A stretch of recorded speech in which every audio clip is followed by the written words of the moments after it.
There are two schools of thought relating to extraordinary extroversions of emotion.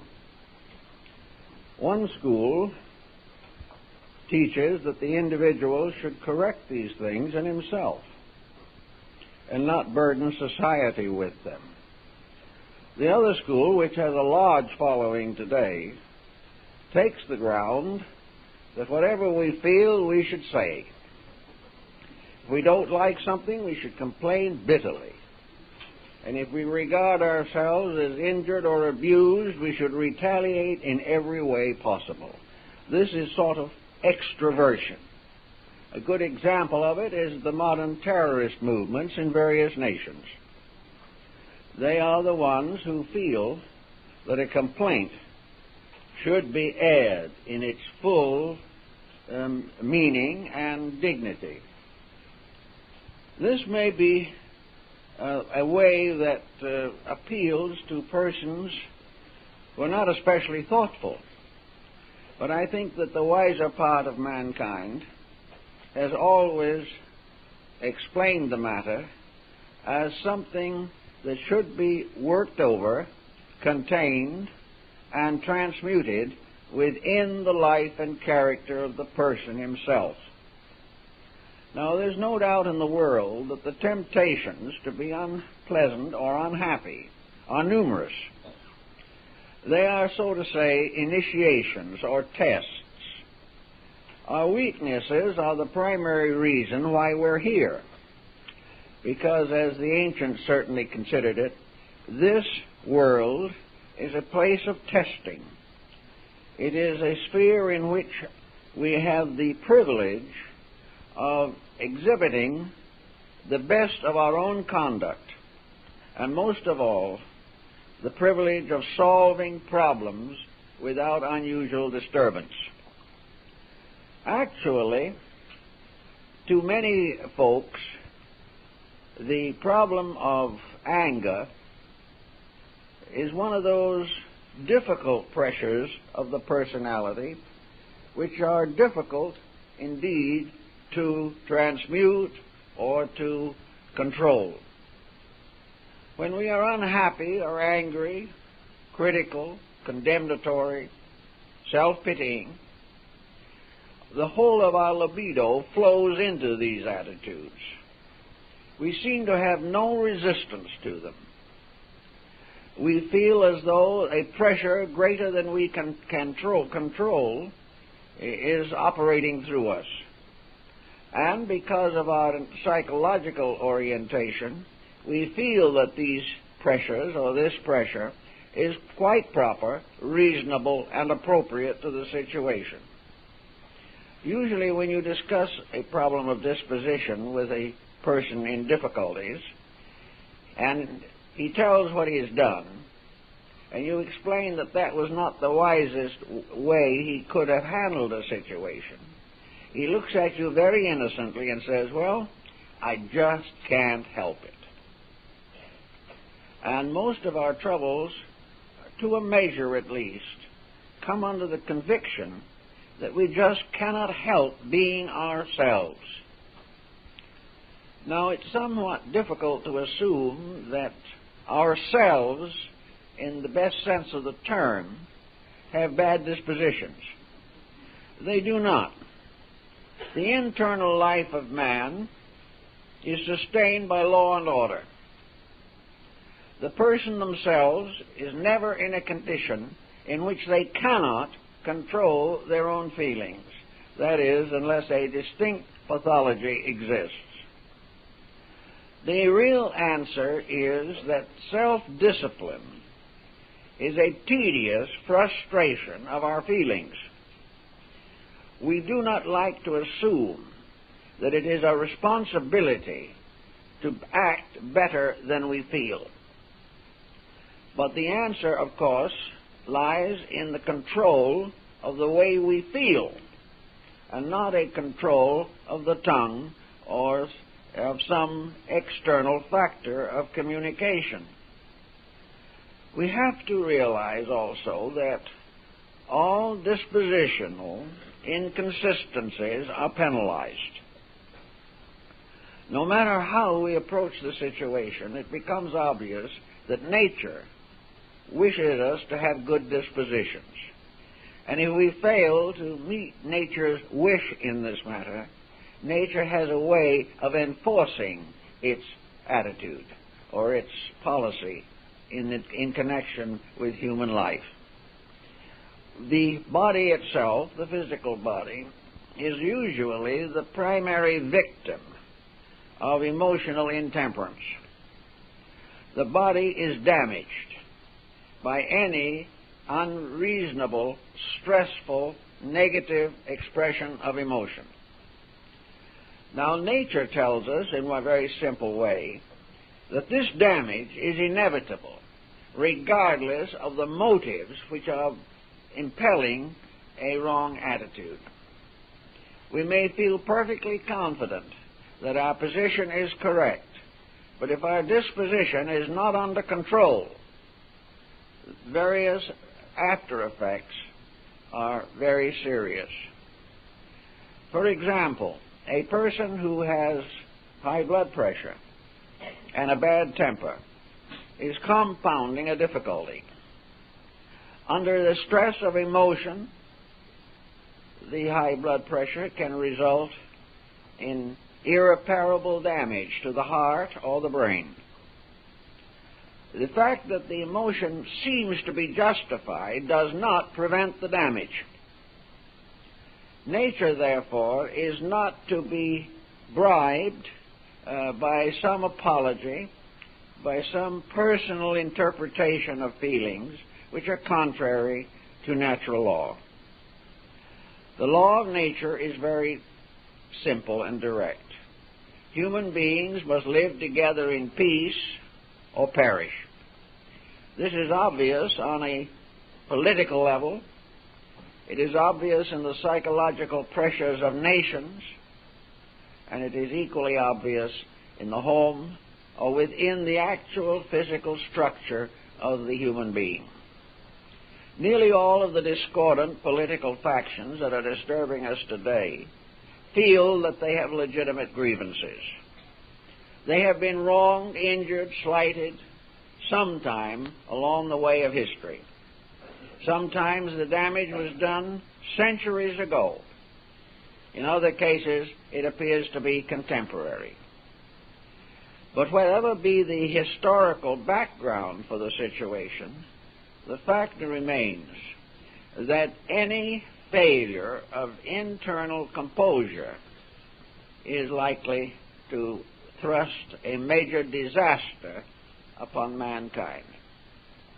Various attempts have been made to estimate the effect of emotional pressure on the individual.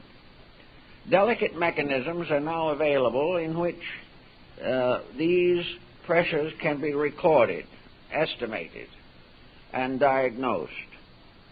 They also occur frequently in psychological counseling. And a sincere and honest counselor realizes that he cannot change the disposition of another person. He can advise change. He can perhaps give some useful suggestions as to how this change can be accomplished. But if the person involved resolves not to change or lacks the strength of character to make a correction possible, the condition remains. So in this particular problem this morning, we wanted to handle or consider some of the personal factors.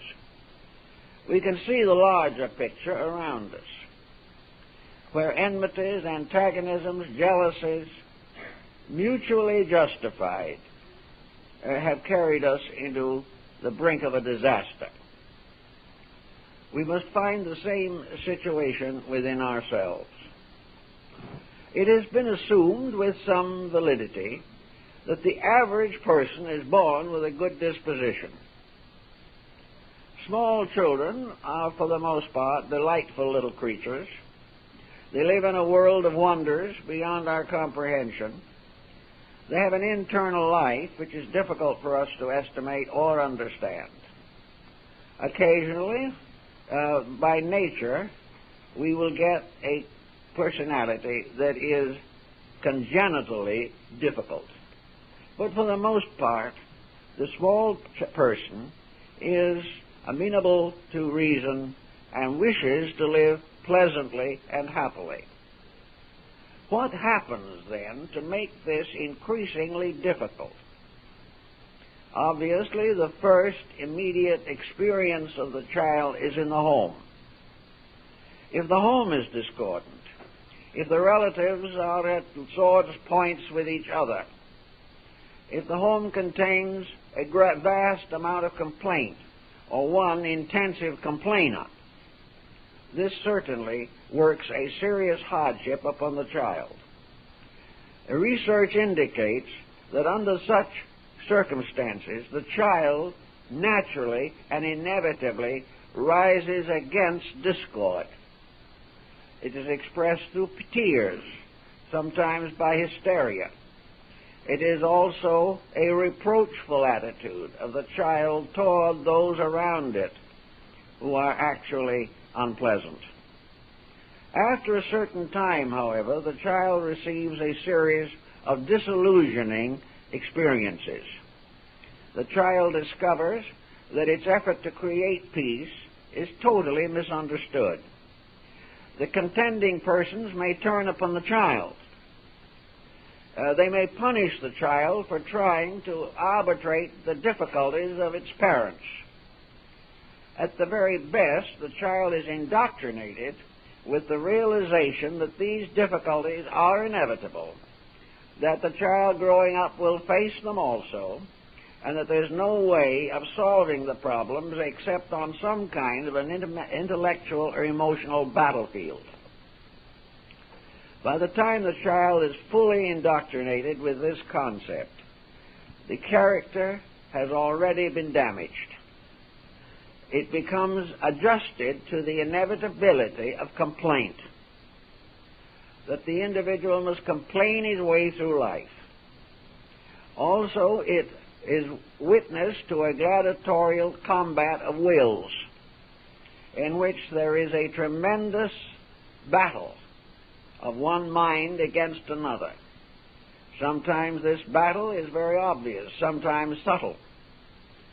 In some cases it is a sudden and spontaneous outburst, and in other cases it is a long, lingering determination to injure, damage, or in some way work a retribution upon another person.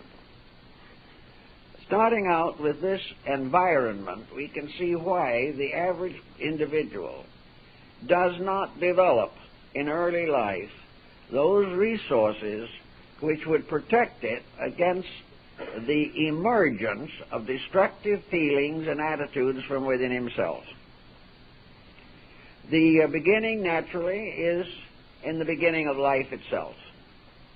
But the average person who is concerned with these matters is no longer in childhood. They are in midstream somewhere in the course of life, and they are mostly concerned with the inevitable discomforts which return to themselves and which they are not able to assimilate constructively. Once the person starts a line of criticism or condemnation, the circumstances around them begin to be adversely affected. The individual against whom the attitude is directed retaliates, thus compounding a felony.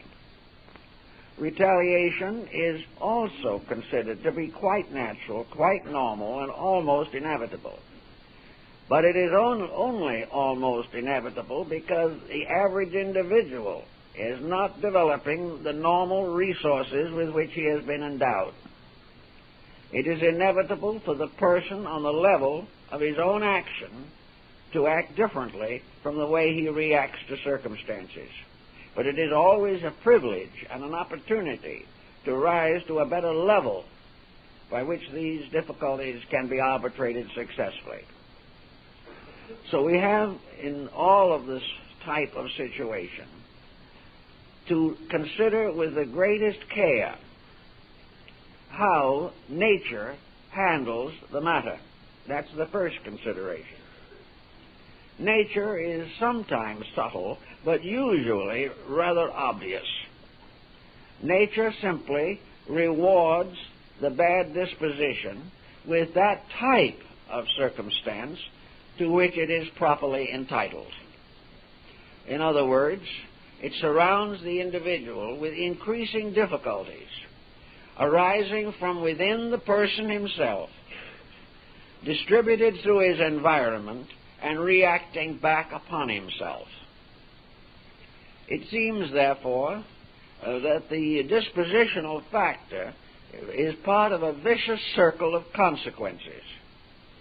If the person is constructive, well-intentioned, by nature kindly and thoughtful, he will gradually discover that this type of situation, this level of understanding, is in his environment as well as within himself. He stimulates good in others by using the good in himself. He stimulates discord in others when he stimulates the discord in himself. Nature has set this up as the last and final solution to all human problems, namely that the human being must grow or suffer. There is no excuse in nature. There is no real ability to prevent effects following their causes.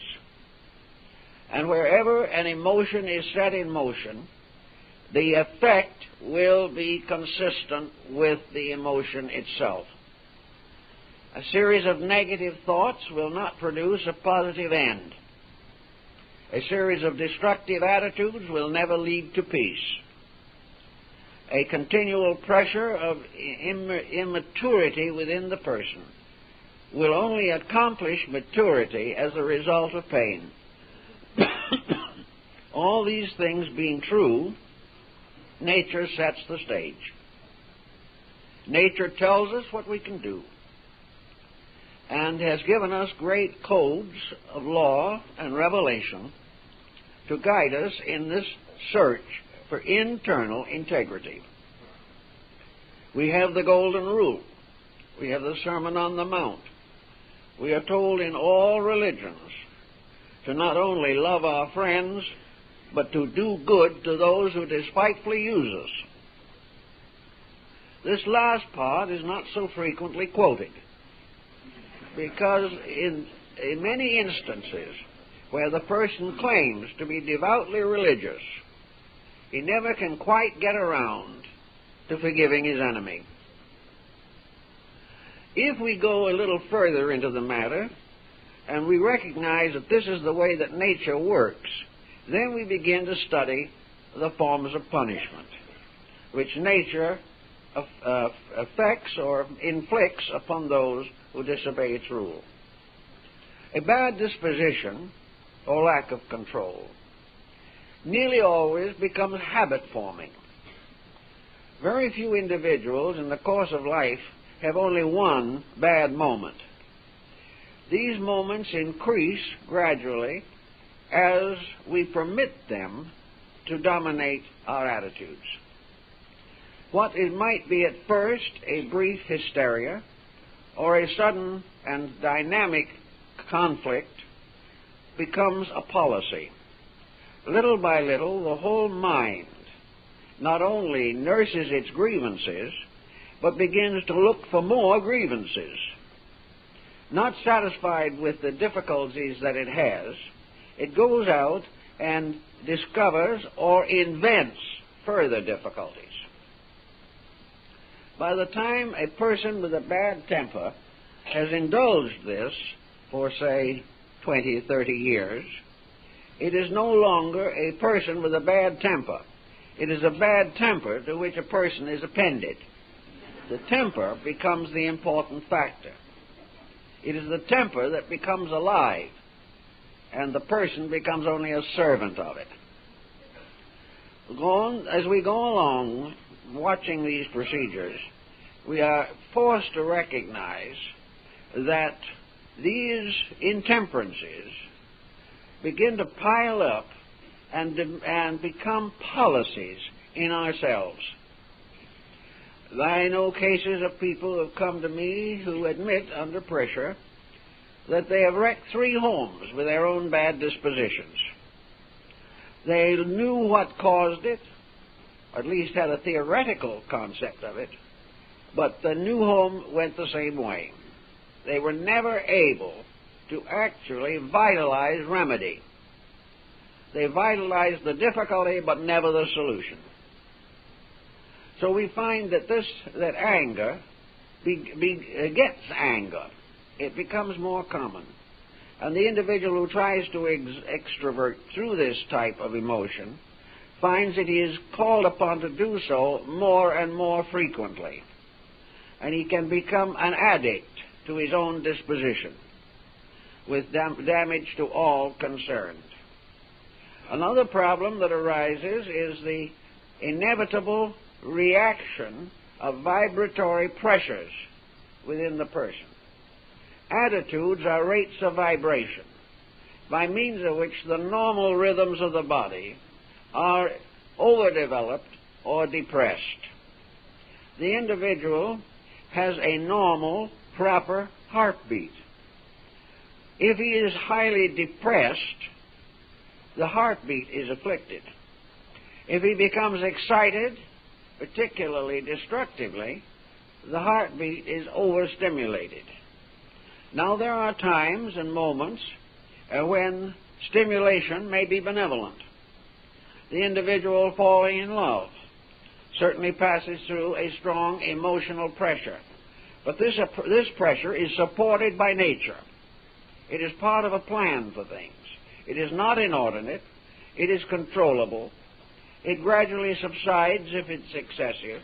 It gradually builds up if it is not excessive, until a normal point is reached. And in such cases, the emotion being basically constructive, the consequences in the body are basically constructive. Nature deals out rewards and punishments on a merit system completely.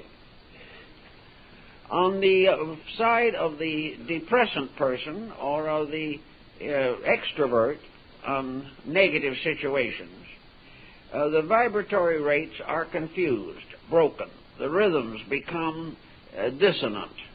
And the individual's temper fit reminds one a little bit of one of our ultra-modern musical compositions. It is noise, discord, a thunderous violation of the laws of harmony. This does not work any permanent good upon society. In fact, it is today one of the contributing forces towards the general demoralization of the younger generation. If music was harmonious, it would inspire. When it is dissonant, it definitely injures. When the emotions of the individual are constructive, then there is a kind of psychological or psychic music which is harmonious. But when the attitudes are frictional, dissonant, discordant, unrhythmic, then the consequences are damage and danger to the body. Now, the body may survive these dangers to a certain degree. Some people, more than perhaps we realize, come to a coronary through a bad outbreak of dispositional pressure. Others may gradually build up a certain immunity to this type of result, but it does not mean that they are not damaged. They are damaged in several ways, and nature has a kind of analogy between the levels of thinking and the functions of the body. Every attitude seems to have a physical correspondent in our structure, so that all attitudes have their physiological and anatomical analogies. This means that these attitudes affect various organs in various parts of the body according to the quality and type of reaction that has been stimulated. The ancients summed this up by dividing the body among the planets. And each planet had its keynote or keyword. And this planet bestowed certain virtues or powers upon man. And these virtues were distributed through the various corresponding organs of the body. As each planet has an emotional keynote, so the corresponding function in the body or organ, as the case may be, is either inspired or disturbed. If then we carry on certain negative attitudes, we come in the end perhaps to the final harvest, and that is, in older years, one of two things is going to happen. The individual is either going to be sick or else he's going to be difficult to live with. Now, if he's sick, he has had trouble living with himself. If he is not physically sick, then he has trouble living with other people. And it is more or less obvious that as the individual grows older, his petulancies have a tendency to escape more and more from the control of his mind and his constructive attitudes. He has more tendency to drift back into habitual ways.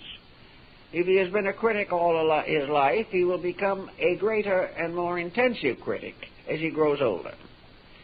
If he, however, has lived a very gentle and kindly life, free from pressures, very often he drifts along through his closing years in a kind of pleasant fantasy in which the good he has done returns to him.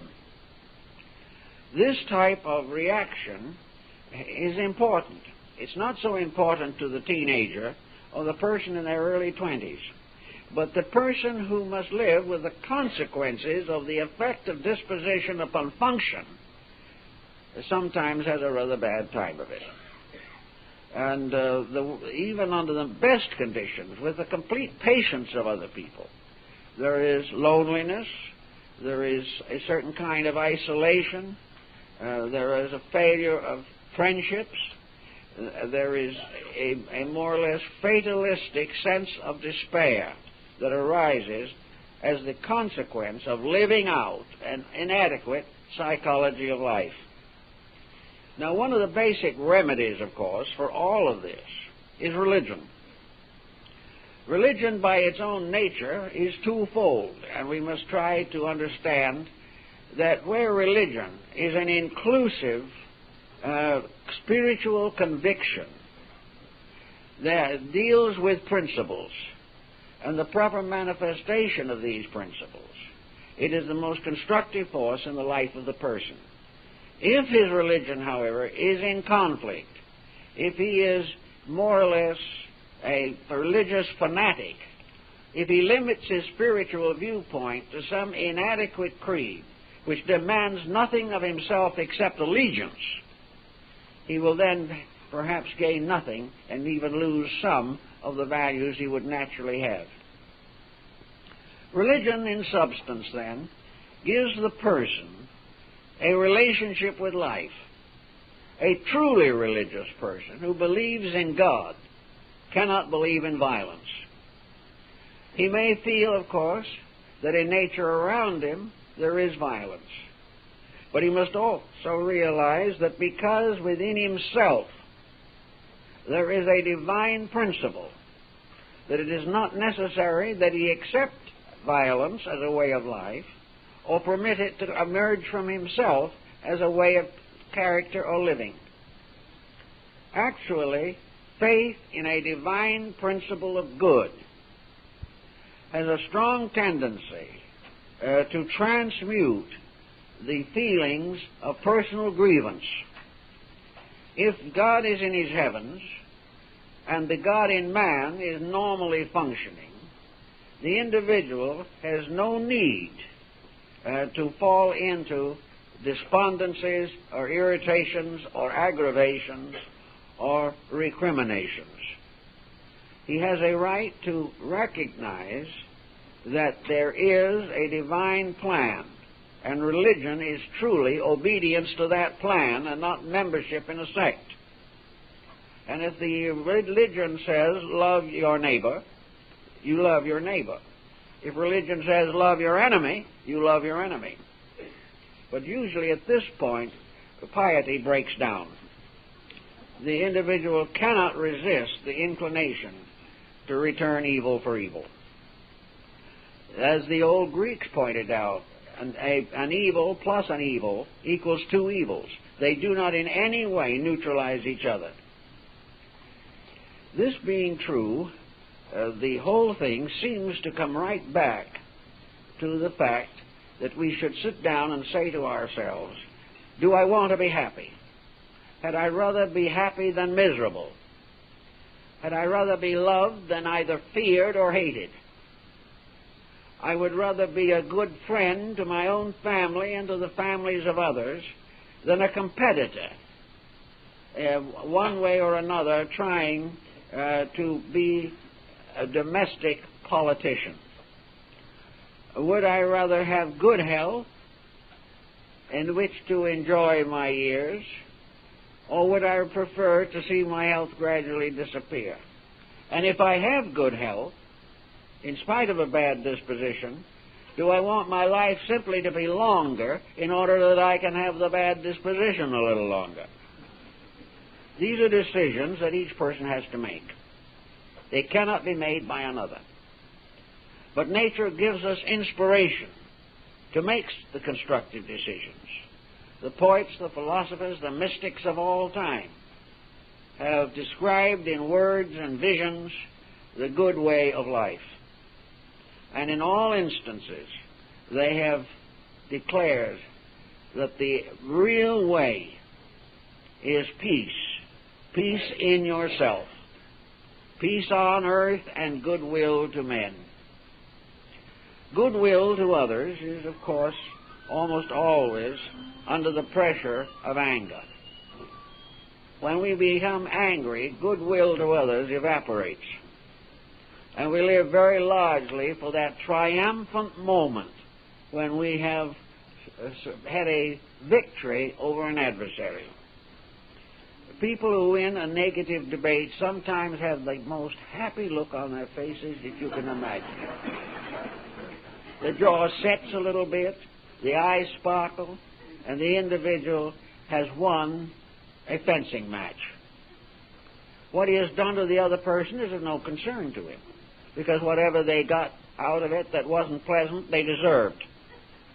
But the victory won by violence is the same thing as a victory won by Napoleon or one of the other great conquerors. It is a victory floating for a moment on the surface of inevitable defeat, so that there should be no satisfaction in the performance of a destructive action or the expression of a destructive attitude. Beginning then with the realization that probably most people, even after a long, uncertain life, want to make peace with themselves, make peace with their God, and live in harmony with their neighbor. These being the natural desires of the individual, it follows that every possible means should be used to see that these desires are nurtured and come finally to full expression. They should become the ruling powers of life. Actually also, that peculiar psychological entity within man termed the soul has a place in this. It has always been assumed that the soul is a principle of good, that the soul is the best and better part of the corporeal complex. The soul is the leader of the bodies. It is the herald that announces the glad tidings. The soul being by nature good, and being a direct progeny of the divine good, and all souls having their root in the soul of God, in absolute benevolence, The soul in man wants peace. It wants love, friendship. It wants inspiration. It wants to expend itself in the common service of others. As in the case of the motto of the Prince of Wales, "Ik dien," I serve, is the motto of the soul. The soul wishes to give rather than to take. It wishes to help rather than to hinder. It wishes to devote its energies and powers to the improvement of all that lives, not the gratification of its own attitudes. The soul, therefore, is imprisoned within the body of the person who acts contrary to it. The soul is deformed or degraded by abuse of its powers. And this constant factor is present in what we might and often do like to regard as conscience. Conscience, according to the ancients, was a name for the soul. It was that something inside of you that doesn't agree with you when you do not do right. And it has been said in recent years that the conscience is a small, still voice that gets smaller and stiller all the time. But it is there. And there is inevitably within the individual a tiny shock of some nature when he makes a serious abuse of his own abilities. Something inside of the individual tells him to do right. But usually the inner voice is not more successful than the legislative structure of the environment. The individual still does what he pleases. The answer to this, of course, is that he must please to do that which is right. He must have a pleasure in peace instead of finding satisfaction in discord. To build such a concept in himself requires a considerable amount of self-control. It requires also sometimes a little bit of fear. Fear is not a good emotion in itself, but an anxiety concerning the state of self is sometimes benevolent.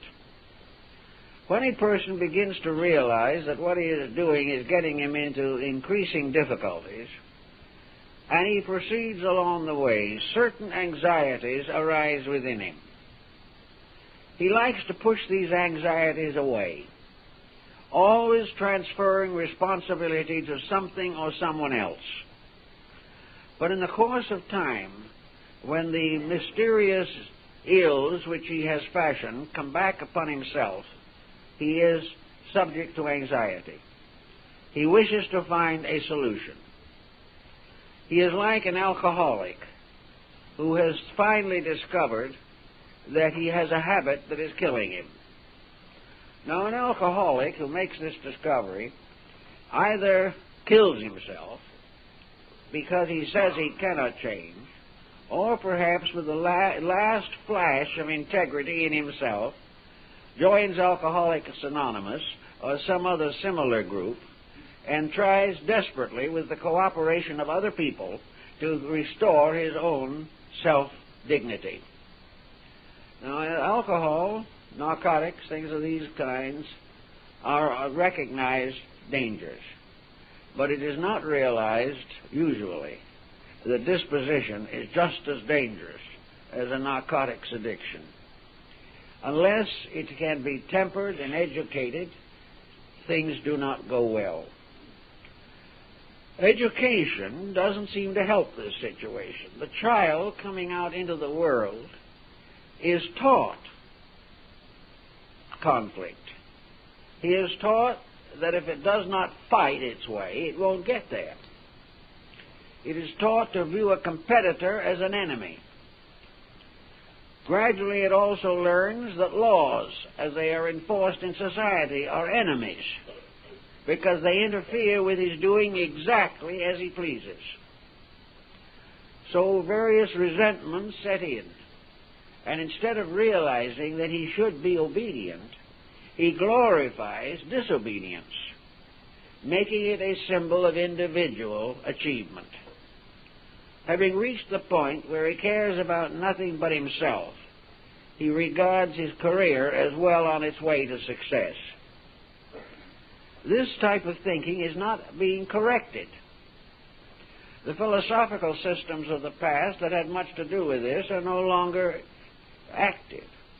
Most philosophy is now dominated by do-what-you-please attitudes.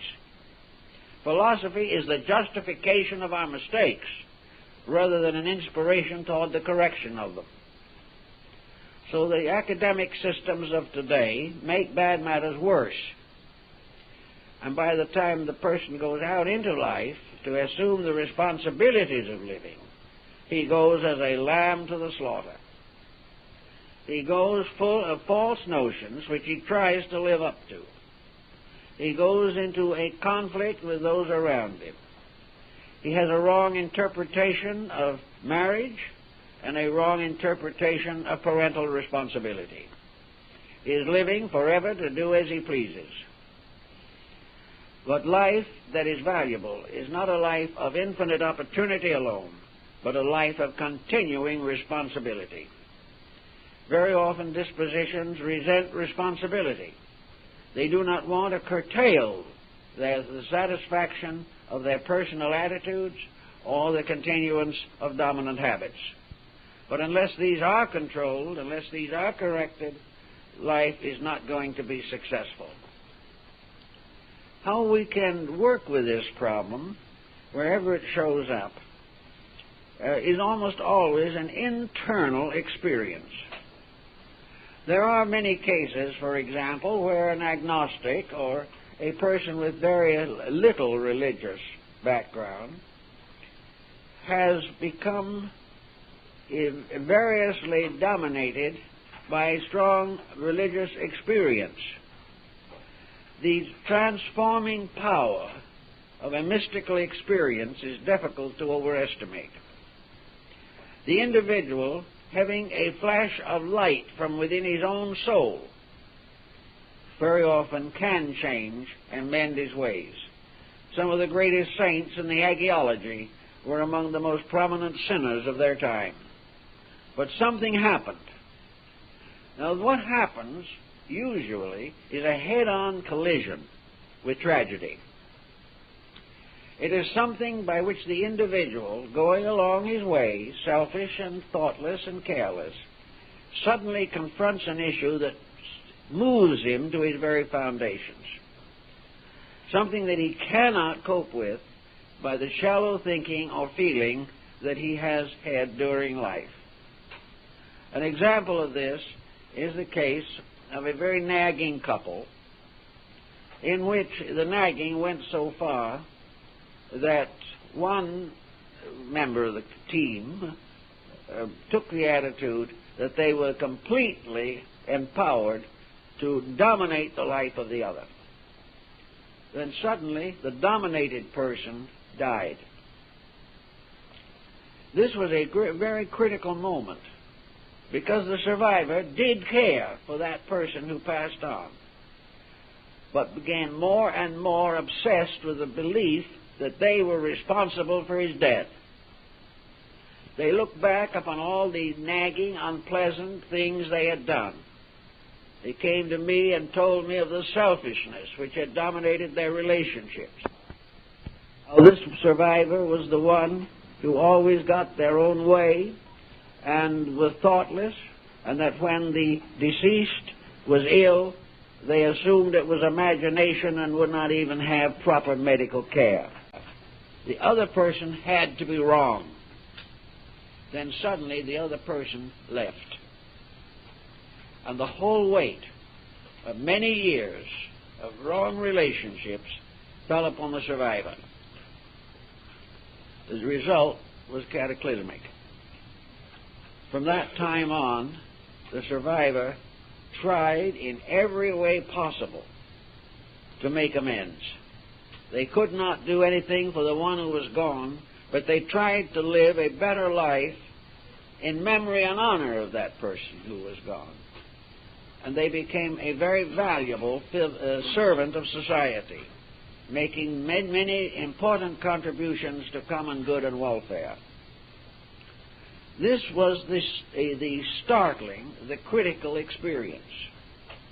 A man who had been up to his eyebrows in economics, who lived with the Wall Street Journal, and who had a ticket tape machine in his home, had a coronary. While in a state of uncertainty as to whether he was going to survive or not, he did not read the Wall Street Journal. He didn't care. It meant nothing to him. He had no longer any direct relationship with his worldly goods, because it was dawning upon him that he might be departing from them at any moment. He recovered, and when he recovered, he began to read the Wall Street Journal again. But from that time on, he never recognized physical success as the most important thing in the world. His approach to death assisted him to a reorganization of his own internal life. It caused him to realize that the things that were important he had neglected to that which he could not take with him when he went. He became a better husband, a better father, a better friend, and was much more generous and moderate in his attitudes on business matters. So disaster, crisis, conflict of a very difficult nature is often the great awakener. Also, the discovery within self of progressive infirmities have a tendency to change our attitudes. When it becomes obvious that what we have been doing is endangering survival, physical survival, then we have a physical reform, at least a strong incentive to improve the situation. A man goes to his physician, and the physician says to him, you have to change your way of life. You have to give up drinking. You have to be more moderate in all your attitudes, or you won't make it. This individual now has the most powerful incentive in the world to curb his physical attitudes or his appetites. But what does he have in the form of an inducement to change his internal emotional relationships with life? He has exactly the same diagnosis on that level. A very skillful, informed mental therapist will tell him that what of his emotions are destroying him. Will tell him how he must change, or else physically, emotionally, or mentally break down. He can be given some help and inducement, even temporary medical assistance. But this is not solutional. The solution lies in the individual. The only thing medication can do is to give him a temporary relief, to help him to have the time and courage to make the necessary enduring adjustments. So if you find that you are unable to handle the problems of living, and we're going to have a nice example of this and a really almost initiation into the situation next year when we have elections. Now, elections are something that no one really is able to rationalize. They happen.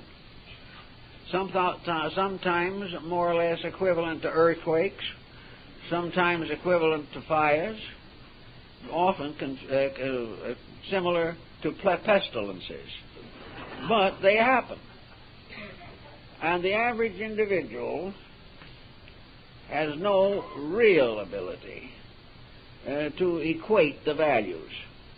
But next year, more people who did not know that others existed are going to hate them than any before in the last 4 years. We are going to be mad, excited, damaged. We are going to be insulted by one candidate's program. We're going to be exhilarated by another candidate's program, yet the soul inside of us tells it won't make any difference anyway. But we won't accept it. And if we have an edgy disposition, subject to temper fits or anger, we are really going to extrovert these dispositions. We're going to hate people we never heard of before. And we're going to like people who aren't worth anything. We are going to try to decide, finally, by the one estimation, which is the basic fallacy. We're going to try to pick the one who is most likely to be useful to advance our own personal objectives. If we want to have larger wages, we're going to vote for a labor advocate. If we want lower wages, we're going to vote for the more conservative person. Not because he's better or worse, but because of his relationship to our own pattern of living. Now, with all this anger coming along, fed, nourished by world anger and world confusion, individuals are going to subject themselves to what might be termed a political epidemic. The various situations are going to stir people up, are going to make neighbors strangers to each other, and make strangers with nothing in common neighbors, in a sense. We're going to have all kinds of excessive reactions. We are going to feel in ourselves we know what all of these different candidates should be doing. Then we're going to go into a despair because we can't make them do it. It's going to be a time for great emotional distress. It's going to be all kinds of fire and thunder accomplishing nothing. If you have a naturally edgy disposition, you may well work yourself into a bad illness over this type of thing. You may also make remarks you will regret the rest of your life, because you do not have the composure to sit down quietly. You do not have the natural inclination to try to study the needs and are going to vote according to the journalists, the columnists, or the television reporters. We are going to find also that party lines become more important than principles, and the individual who is immature in himself is going to have a Roman holiday with his own weaknesses. Now, there's no need for this, and it will save a great deal of wear and tear if we begin to moderate all attitudes. A matter of who is going to run something is really not a matter for riots. It is a matter for very deep, quiet consideration of values. The individual who is constantly parading has not considered the values adequately, or he wouldn't have time to parade. And if he thinks deeply enough, he might have difficulty in finding any cause to parade with. But on the surface, all these things become dramatic, and they also become definitely psychotic. But assuming we live through this with fair chance, we come back again to the individual. Every one of these pressures, personal, collective, are shocks. They are periods of tremendous crisis in the emotional life.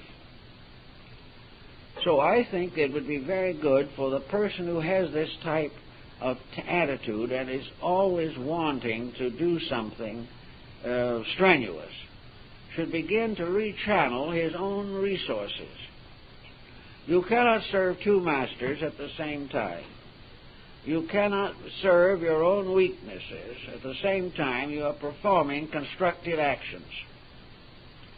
Therefore, anyone who is too much alone, which often contributes to anger or melancholy, or is too one-pointed in their objectives, so that anything that is not in agreement with them becomes an enemy, should find other constructive channels through which they can express their feelings in a happier and more benevolent way. Speaking of the reaction of feelings, however, for many years Japanese industry has had a very interesting attitude on this subject. In nearly all large industrial organizations, there is room set aside for grievances. In this room, which is sparsely furnished, probably only a chair, hangs one of these punching bags that is used in athletics. One of these dummy type of things which the football player learns to tackle. It is suspended from the ceiling. If you're unhappy, you're mad, you have grievances against the boss, if you think the business is unfair and that you have not been given the promotions you deserve, you go in there, close the door, and punch the bag, who becomes the person you don't like. The boss is the bag. So you punch it and fight it, and you talk about it, and you scream and you shout at it. And while you do it in that room, there is no penalty. It's not held against you. So you get it out of your system and go back to work. This is quite a cute psychological idea that's proved very successful. Now, when you feel some kind of a tension coming into your life that you don't know how to handle, you might enter that little room which the Bible calls the closet. And there you fight it out with yourself. Instead of fighting it out with someone else, you fight it out with the boss who is unfair. And that boss who is unfair is yourself. It is your will, determination to accomplish regardless of cost or consequence. It is ambition, which you're going to justify if it kills you and everybody else. It is revenge, which you live for, and which you cannot endure giving up. It's retaliation, or perhaps it's just the simple case of giving other people a piece of your mind, which is usually a very small piece. So you go into yourself and you settle down quietly and fight it out with yourself.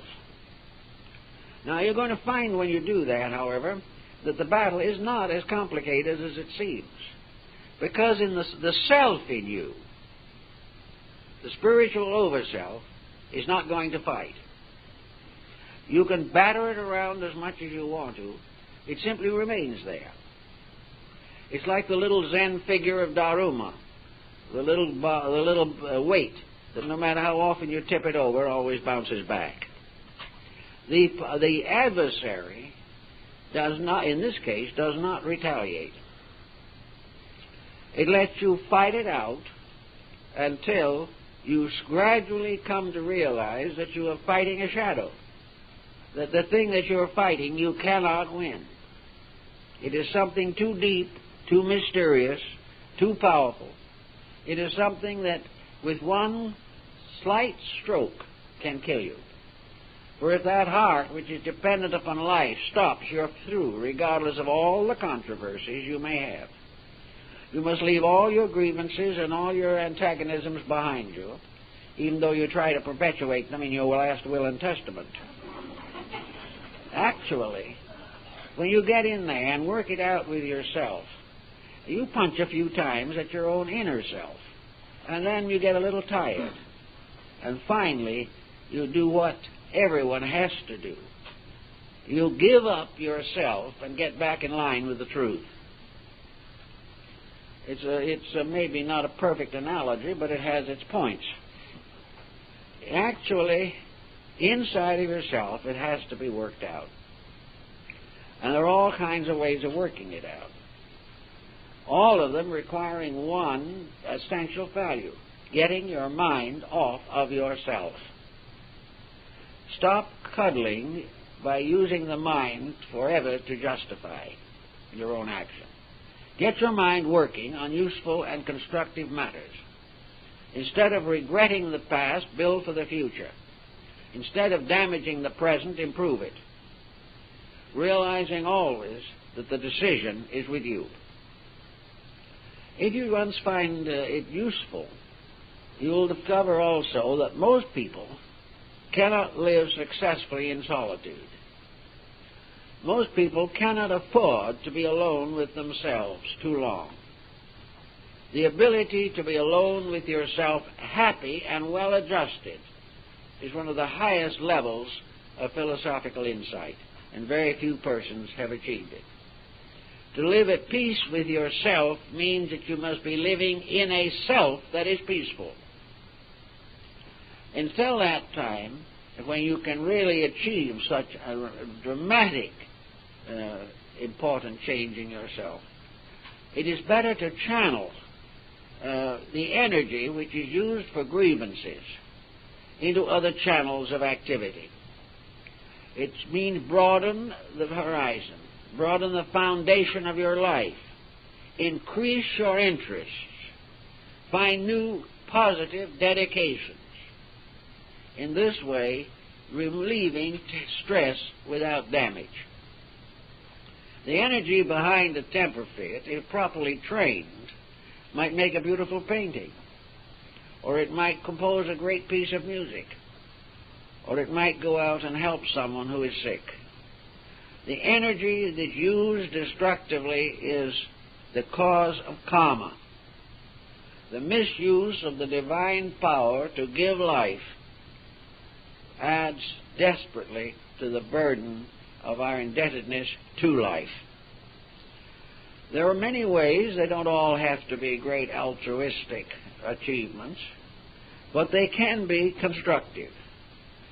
Study, self-improvement, hobbies, avocational interests, travel, or gradually the development of some specialized personal skill. All of these have a tendency to create a new attitude toward life. The book collector who has been searching for 20 years to find a certain volume has been sustained not by the fact that he hated the volume, but that he longed for it. And if at the end of his search he attains it and he secures it, he is happy. Now, this is a very simple way of being happy. You don't have to have quite such a difficult volume to find, but you can be happy by the achievement of some constructive, pleasant, creative, inspiring end that brings with it a tangible and more or less immediate reward. You can dedicate your future, therefore, to an achievement rather than an endurance. You can stop at any moment and turn the energy which you have away from all destructive outlets. After all, the energy with which we knock a man down is also the energy by which we must lift him up. Whatever energy we use has its positive and negative aspects. All negative aspects injure everything involved. All the constructive aspects advance causes of life on many, many different levels. We know a number of older people who have formed groups for various purposes, some of them charitable. Some have gone into hospitalization as helpers. Some have become tutors of children, teachers of music. Some have had the tremendous experience that Anne Sullivan had when she brought Helen Keller out of darkness into light. These were great dedications. And in the case of Helen Keller, it was a very outstanding example, because the completely locked child was almost impossible. Disposition incredible.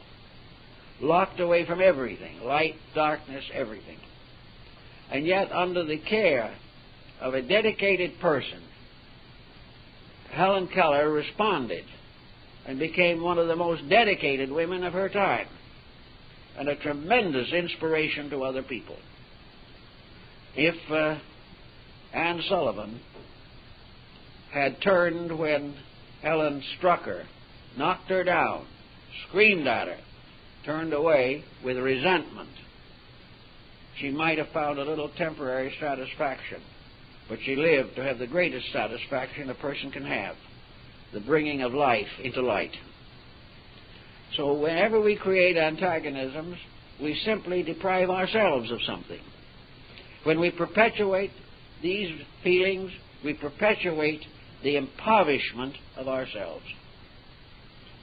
So everywhere where fear, worry, anxiety, doubt, all these anger, anguish, egotism, overambition, frustration, wherever any of these emotions exist, there is an energy crying out to be used constructively.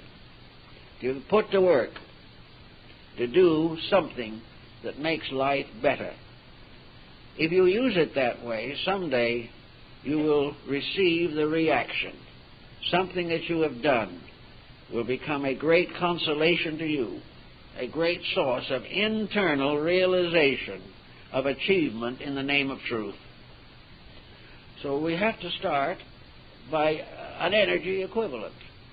Now we have energy equivalents in nature. One of the most problemed one at the moment is our petroleum industry.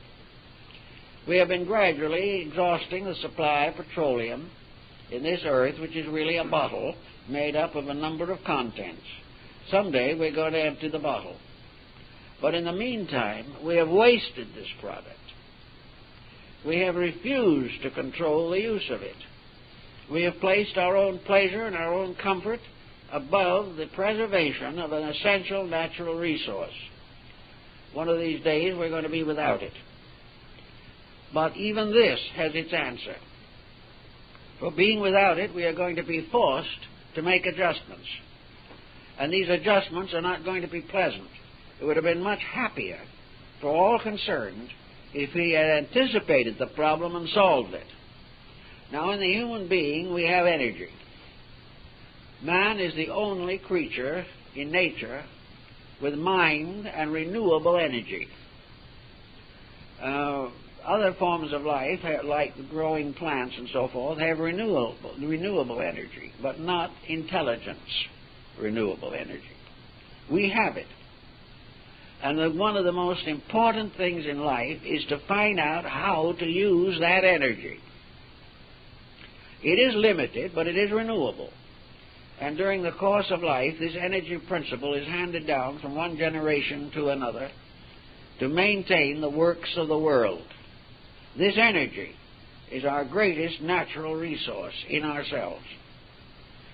If we continue to waste it, doing exactly as we please and contrary to common sense, we exhaust it in ourselves, and when energy fails, we end. Therefore, the conservation of energy in itself is the greatest possible inducement to the regulation of attitudes. It takes just as much energy to have a temper fit as it would take to perform a great constructive action. We have to use this energy, but if we abuse it and depreciate it and exhaust it, we become lacking in energy, and then all the projects of life become a burden and a responsibility. So we have to conserve the energy while we have it. We have to use it as wisely as we can, and we must dedicate that use to the divine power which provided the energy in the first place. We are living off of the life of God. We are living in the life of God. And this life, which we so superficially use, is really a divine endowment. It is something put in us for our salvation, and too many of us use it for our destruction. All of these things tell us that blessed is peace of mind, quietude, dedication. It is not that the individual shall do nothing. It is not that he should run away from life because it has hurt him. It is not that he should move out of the house because the family is uncongenial. It is that the individual, in his own positive way, makes peace with life and recognizes the importance of using life in society, not to go off into a hole somewhere and try to get along with yourself, which is usually about as difficult as getting along with other people. Actually, the real answer is to take the energy which was intended for a constructive use and put it to that constructive use. Everywhere there is need. Everywhere today people are under stress and strain. Many are comparatively futile as far as solving their problems are concerned. Others live almost daily in tragedy. And in a case like that, no human being can afford to waste life in a temper fit. There is much more to be done. There is an opportunity, and there is always the full realization that our own crises, our own complex situations are intended to bring us to the realization of our responsibilities. We are not to be muscle-bound trying to control ourselves. We are rather going to express ourselves on a constructive level.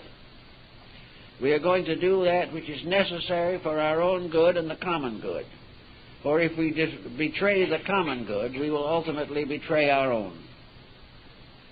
We are going to do what is necessary to perpetuate and maintain the progress of the human purpose. We are here to perfect something and not to abuse it. We are here to realize ultimately the absolute unity of life, that we are not only each other's brothers, we are essentially and primarily one being. Our brother is ourself in another body. The stranger is ourself in another body. Our enemy is ourself in another body. And by gradually coming to this realization, we overcome the divisional factors of illusion within ourselves. It doesn't mean that we all have to go out and agree with everyone we disagree with. Far from it. But we must agree with the truth within ourselves. And if we do this, we cannot have too much conflict with others. Being that if we cannot do something to help a person to be better, then we will quietly retire and let someone else help him. If we are not able to be friendly and companionable, we will bless the stranger, but we will never, in any case, argue or fight with him. If he has to go his way, that is up to him. But we will never add spark to a flame, and we will never stir fire with a sword. If we recognize these truths, we can quietly, in general, solve most of the dispositional problems of our living. We can become more friendly, and we can become more optimistic. For every time we find something good in life, it adds to our optimism. Whenever we are disillusioned about something else, it contributes to our pessimism. Pessimism is not our way. It is not the way of heaven. The proper way for the individual is through his own gradually unfolding consciousness to see something a little better every day and become increasingly aware of the infinite availability of the good being that which should cause rejoicing to the spirit. While we nurse our weaknesses, there will be no rejoicing. But when we give the best part of ourselves leadership over the rest, then we will live in the light as it is intended that we should. Man is a wonderful creature, selling himself short. He is capable of magnificence and is satisfied with mediocrity. He is capable of infinite forgiveness, and so he goes on year after year nursing a grudge. All of these are misuses of the human being himself, and nature will not endorse misuse. Nature may be patient, but in the long run, man will do what he was intended to do. And as one wise man said at one time, the difference between a philosopher and a fool is simply this. A fool is forced by universal procedures to accomplish that against his will, which the philosopher already enjoys and has achieved. In other words, the foolish person must do what the wise person glories in doing. Under those conditions, we can make some changes, and now is the appropriate moment, because there is never a time while there is still breath within us that we cannot gradually eliminate a little acidosis from the circulatory system. we can do better. We can sleep better, live better, have a greater optimism and a greater usefulness, and find more and more from within ourselves the reason why we are here in the first place. If this type of thinking is developed a little bit, and the older person especially usually has plenty of time to develop it, if it is developed, strengthened, and put to work, not only will the complainers be less numerous, but many whose complaints have alienated them will find that they are welcomed back into the family of good nature. If this achieves its end, the lonely will no longer be alone, but will be bound together, not by responsibilities, duties, and obligations, but by the very simple and gentle power of love.